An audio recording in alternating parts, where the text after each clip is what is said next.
Well, hello everyone, welcome back to the Drive Guide, and today we have Joe with us with the F-150. Joe, it's a pleasure having you. How are you today? Pleasure to be here, Max. I'm doing good. Good. So when I asked you to be my Joe Random, you said it was because you had quite some experience with trucks. You use an F-250 for a work vehicle, am I right in saying that? Yeah, I'm trying to remember what date. I feel like it's a mid-2000s truck, so it's kind of old now. Figured since I'm kind of, I think, one of your only friends that does have some experience with trucks. One of my only friends. So then the difference between a truck that's, let's say, 10, 12 years old to a truck that you can currently buy brand new, what do you think is the biggest difference? I think the biggest difference is, so the truck that we have at work is like pretty Spartan in the sense that there's not a lot of bells and whistles. Yes. And this thing, well, I wouldn't say, I haven't seen anything that I would consider super like frilly or unnecessary. This has like a lot of like extended features which just make everything just that much easier. Okay. And so, you know, if we had this at work, I could definitely like the couple of things that you've already shown me.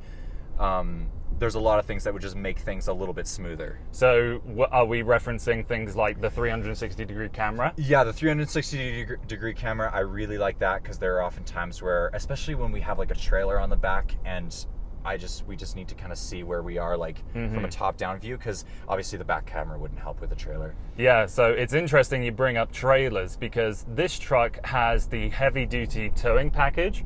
So the things that it gives us, for one, are these larger wing mirrors. So on the standard F-150, they're a little smaller and they don't have the ability to do this. Oh, and they can come out automatically, controlled by the driver. That's really nice because we have to bring them in and then pull them manually. Okay, and especially when they get kind of dry, it's a pain in the butt. So then the whole purpose of that is so you can see behind the trailer. Yes. And a lot of cars these days come with something called the blind spot monitoring assist system. So that's like, you'll see that tiny little light there in the wing mirror. That's Yeah, so it will light up when it sees something in the space that you might not be able to see. With this trailer package, it can also detect how far away your trailer is and accommodate for that blind space as well. Okay, that's cool. Yeah, nice. Really clever feature. And then also we have this function down here, the trailer backup system. So what you would do with this is, if you do have a trailer, all you do is turn this dial whichever way you want to go, and the whole car takes care of the rest. If you want to go left, do you know how it's a little unintuitive with a trailer? To go left, you have to turn right. Yeah. So all you do is just turn left here, and the truck's going to turn left. So it's going to make it as easy as possible for you to back up a bow or your horse carriage or whatever it is you have. Yeah. No, that's super helpful, because I know for me, when I was learning to back up with the trailer, that was a lot of practice. Yeah. And a lot of practice to do it like efficiently and safely. Yeah. Let's get off the topic of technology and let's just talk about looks. What do you think of the exterior design of this F-150? I like it. It's simple. It's kind of the way I think a truck should be. It should just be like that general shape with the hood's got the bumpers on it and the grill. I think it's like a nice, robust looking design. It's simple, and in that way it does that really well, because that's what this truck. This truck isn't meant to, I don't think, look super fancy. It's just, but in its simplicity, it looks nice, is what I mean. Okay. Yeah. And then how do you feel about the interior design? What do you think of the layout in here? The interior actually surprised me a bit. It's really, really modern looking and very comfortable, which I love, because we have a bench seat on our truck and it is god awful. Yeah. Like, you can't adjust it. And like, if you're our height, when you're driving for, like anywhere between 4 and 8 hours, your knee gets locked in this one spot and it's really painful. Right. And so to just have these like bucket seats, everything's just like super nice leather. Yeah, this is sweet. Like, our seats up here, they're heated, they're cooled, and they also have a massage function. Oh my god, no way. That's the best. In the most basic version of the F-150, you still can get it as a bench seat, but when you move up in the line, that's when you'll get the 2 front seats strictly with this center tunnel here. Is there anything that strikes you that you don't like about this vehicle?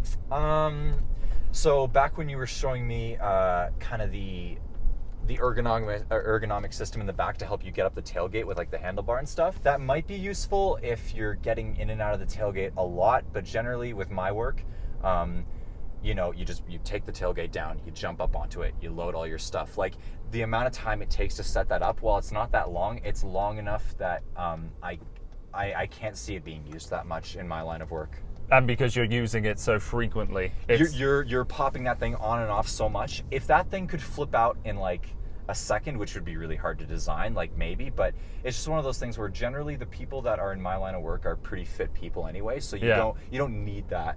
But what I do really, really like is the side steps. Those side steps are amazing, and I wish we had those. Yeah, it just makes it an easier way to get access to the box. Yeah, that's the only thing that I would think that like, or like at least on the outside, that I could do without for the truck. What do you think of the driving dynamics? We've been just putzing around town for the past 10 minutes. What do you think?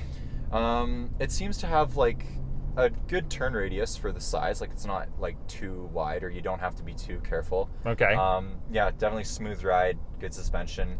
I mean, I think to really test that, we'd have to go up on the Smith Dorian, but... Smith Dorian, what's that? It's the one where you head up past Grassy Lakes, where you're headed towards like, Chester Lake. Okay, like that road. Yeah, I haven't done any that kind of like light off-roading, but... Yeah, no, but this is a really smooth ride so far, which is awesome. The engine we have in here is the 5-litre V8, which isn't the most powerful engine. There's a smaller 3.5-litre twin-turbo EcoBoost engine that produces 5 more horsepower, not that much, but 70 more torques, which is very important for a truck like this. Although the fuel economy is, of course, beneficial with the V6, it's got a smaller capacity. This is a very hard engine to fault. It's smooth. It sounds pretty good. You can hear a little bit of a rumble right now. Yeah. And because it's not turbocharged, there's no lag. So there's no sort of secondary acceleration when you plant your foot to the floor. Yeah, okay. Which in a big vehicle like this, and with the weight of it, becomes even more noticeable. Okay.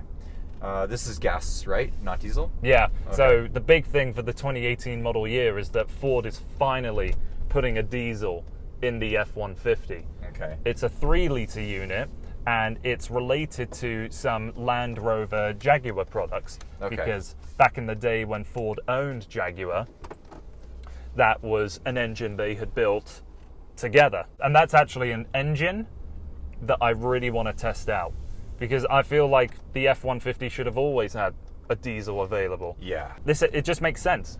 Mm-hmm. It just makes sense. Yeah, it does.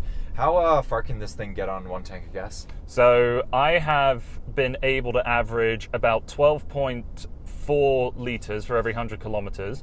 And when I got this tank full, it had 880 kilometres in it. Okay. And I believe this one has the 147 litre fuel tank. Nice. Okay, that's good. And before I picked up this car, I gave back a Volkswagen Jetta.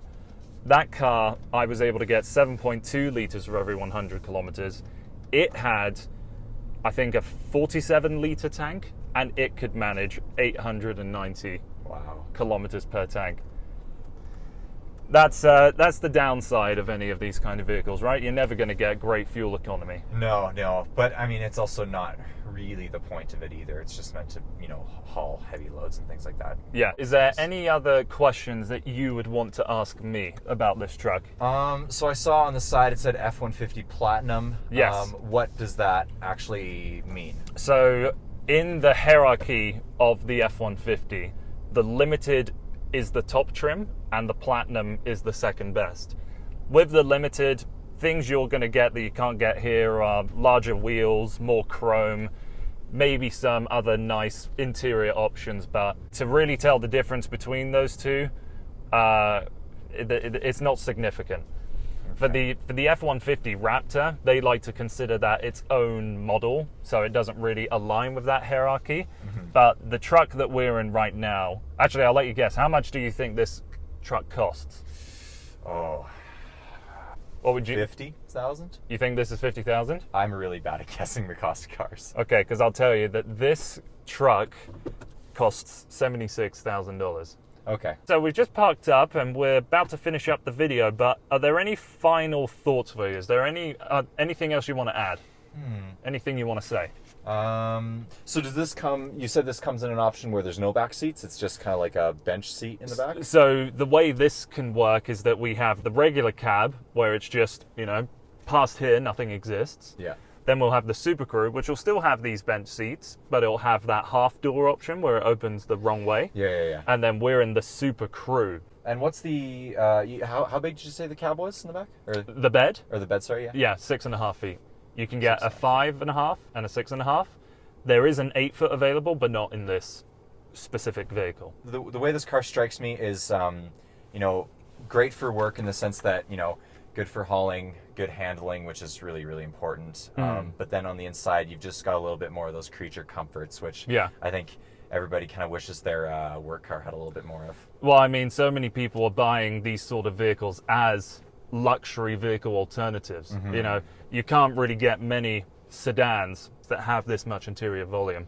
Yeah. And because of that, if you're tall like me or you're larger, these are the kind of vehicles that you want to go for because you have that kind of space. Yeah, and this legroom. And I mean, yeah, I'm not even going the whole way with my legs here, so yeah, that's great. Yeah. It's perfect. And with everything that a truck offers, you know, you've got the space, you've got the size, and there is really no situation that a truck can't handle. Yeah. You can use it every day. And with these engines getting more efficient, with the construction getting even lighter, it's no sort of confusion why this is the most popular vehicle in the world. Not at all. Yeah, this is really nice. Yeah. All right, Joe. Well, I think that concludes it for the video, but thank you so much for joining me. Thank you very much. And if you want to see the full video of this F-150, click the I button just above. And that's been everything from us. Have a wonderful rest of your day. Have a good weekend.